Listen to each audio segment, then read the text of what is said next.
நீங்க அடுத்தவருடைய விஷயத்தை துருவி துருவி ஆராயாதீங்க. தேவையில்லாத ஒரு விஷயம். அன்புக்குரியவர்களே, தெளிவாக நாங்க கட்டாயம் சிந்திக்க கடமைப்பட்டிருக்கிறோம். எங்களிடம் 1000 பிரச்சனை இருக்கிறது, எங்களிடம் 1000 சிக்கல்கள் இருக்கிறது, நிறைய தீமை நிறைய பாவங்களோடு வாழ்ந்து கொண்டிருக்கிறோம். அடுத்த கட்டம் என்னென்று தெரியாம நாங்க வாழ்ந்து கொண்டிருக்கிறோம். எங்களுடைய எதிர்காலத்தை சரியாக யோசித்து திட்டமிட்டு நகர்த்த வேண்டிய கடப்பாடோடு இருக்கிறோம். எங்களுடைய சந்ததிகளை நல்வழிப்படுத்த வேண்டிய மிகப்பெரிய ஒரு பொறுப்போடு நாங்கள் இருக்கிறோம். இப்படி இருக்கிற சந்தர்ப்பத்தில் அடுத்தவர்களுடைய விஷயத்தில் நாங்கள் தலை நுழைத்து அடுத்தவர்களுடைய விஷயத்தை துருவி துருவி துருவி ஆராய்ந்து அடுத்தவர்களை பற்றியே நாங்கள் சிந்திக்கக்கூடிய ஒரு சூழல் இருக்குமாக இருந்தால் இது மிகப்பெரிய ஒரு பாவம் என்று இஸ்லாமிய மார்க்கம் எங்களுக்கு எச்சரித்திருப்பதை பார்க்கின்றோம். சஹாபாக்கள் எல்லாம் மிக உயர்வானவர்களாக மதிக்கப்பட்டதற்கு காரணங்களில் ஒன்று அடுத்தவர்களுடைய விஷயத்தில் மிக கவனமாக இருப்பார்கள், அடுத்தவர்களுடைய விஷயத்தில் மிக எச்சரிக்கையாக இருப்பார்கள். நபி அவர்கள் சொன்னார்கள் ஸல்லல்லாஹு அலைஹி வஸல்லம், அல் முஸ்லிமு மன் சலிமல் முஸ்லிமூன மின் லிசானிஹி வ யதிஹி. உண்மையான ஒரு முஸ்லிம் யாருன்னு தெரியுமா? அவருடைய கையாலையும் வாயாலையும் அடுத்தவர் நிம்மதியாக இருப்பார். இவர்தான் உண்மையான ஒரு முஸ்லிம். முஸ்லிம் என்றாலே அதான் அடையாளம்.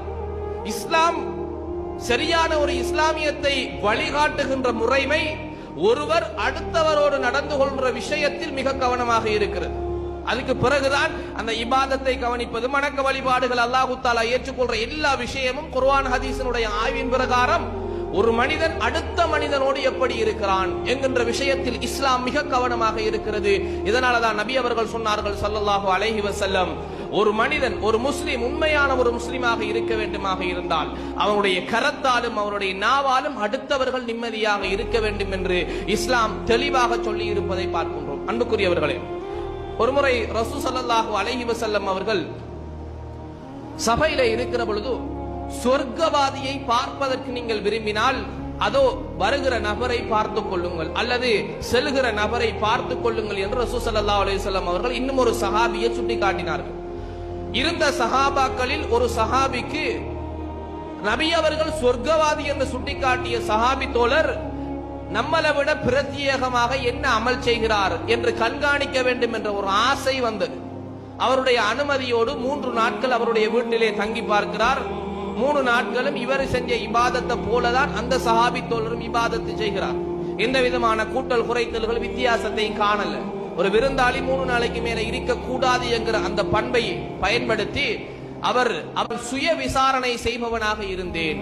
இந்த சுய விசாரணை அன்புக்குரியவர்களே எங்களை நிச்சயமாக அடுத்த வினாடியை அடுத்த நாளை சிறப்பாக இயங்க வைப்பதற்கு மிக பொருத்தமானதாகும். ஏன்னா எங்களுடைய சகோதர சகோதரிகளுக்கு சுய விசாரணை தூக்கத்துடைய நேரத்தில் செய்வதற்கு நேரம் கிடையாது. ஏனண்டா அந்த போனையே பார்த்துக்கிட்டு தான் எங்களோட சகோதரர்கள் தூங்குற. ஒவ்வொரு வீட்டிலையும் இந்த முசீபத்து இருந்துகிட்டு தான் இருக்கு. போனைத்தான் பார்த்துக்கிட்டு தூங்குற, துஆக்கள் ஓதிக்கொண்டு தூங்குறார்களா இல்லையா என்பது கூட தெரியாது. இதுதான் அவர்களுடைய இயல்பு. உமர் ரலியல்லாஹு அன்ஹு அவர்கள் சொன்னார்கள், ஹாசிபு அன்ஃபுஸக்கும் கபுல அய்யுஹாசபு. மறுமையில் நீங்கள் எல்லாம் விசாரணை செய்யப்படுவதற்கு முன்னால் உங்களை நீங்கள் விசாரித்துக் கொள்ளுங்கள். நாங்க சரியா இருக்கமா இல்லையா என்பதை அன்புக்குரியவர்களே எங்களுடைய மனச்சாட்சி எங்களை பார்த்து சொல்லும். ரசூல் ஸல்லல்லாஹு அலைஹி வஸல்லம் அவர்கள் அதனால சொன்னார்கள், அல் பிர்ரு ஹுஸ்னுல் குலுக்.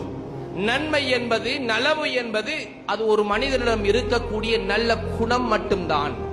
வல் இஸ்மு மா ஹாக ஃபீ நஃப்ஸிக். பாவம் தீமை என்பது உன்னுடைய உள்ளத்தை அது உறுத்தி கொண்டே இருக்கும். வகரிஹ்த அய்யத்தலிய அலைஹின் நாஸ். அந்த பாவத்தை நீ செய்வதை அடுத்தவர்கள் பார்த்தால் அதை நீ வெறுப்பாய், அதுதான் பாவம் என்றார்கள். அன்புக்குரியவர்களே, நல்லது நலவு என்று சொன்னால் அது நற்குணம். பாவம் என்று சொன்னால் அடுத்தவர்கள் பார்ப்பதையும் வெறுப்போம், அது எங்களுடைய உள்ளத்தையும் உறுத்தி கொண்டிருக்கும் என்று ரசூல் ஸல்லல்லாஹு அலைஹி வஸல்லம் அவர்கள் சொல்கிறார்கள். அன்புக்குரியவர்களே, இத்தகைய பாவங்கள் எங்களுடைய உள்ளத்தினால் கரத்தினால் செயலினால் நிகழக்கூடியதாக இருக்குமாக இருந்தால் கட்டாயமாக நாங்கள் அந்த விஷயத்திலிருந்து மிக கவனமாக மிக எச்சரிக்கையாக இருப்பதற்கு கடமைப்பட்டிருக்கிறோம். அல்லாஹ் சொல்கிறான், வலா யக்தப் பஅதுக்கும் பஅதா. உங்களில் சிலர் சிலரை பற்றி புறம் பேசி திரியாதீர்கள். ஏன் தெரியுமா? உங்களில் உள்ள ஒரு சகோதரர் மரணித்து விட்டால் அவர் மரணித்தவராக ஜனாசாவாக இருக்கின்ற பொழுது அவருடைய சதை துண்டை அறுத்து சாப்பிடுவதற்கு உங்களில் ஒருவர் விரும்புவாரா? அதை விட மிக மோசமான ஒரு பாவம் தான் நீங்கள் அடுத்த மனிதனை பார்த்து புறம் பேசுவது என்று ரசூல் ஸல்லல்லாஹு அல்லாஹு தஆலா அல் குர்ஆனிலே எச்சரிக்கை செய்வதை பார்க்கிறோம்.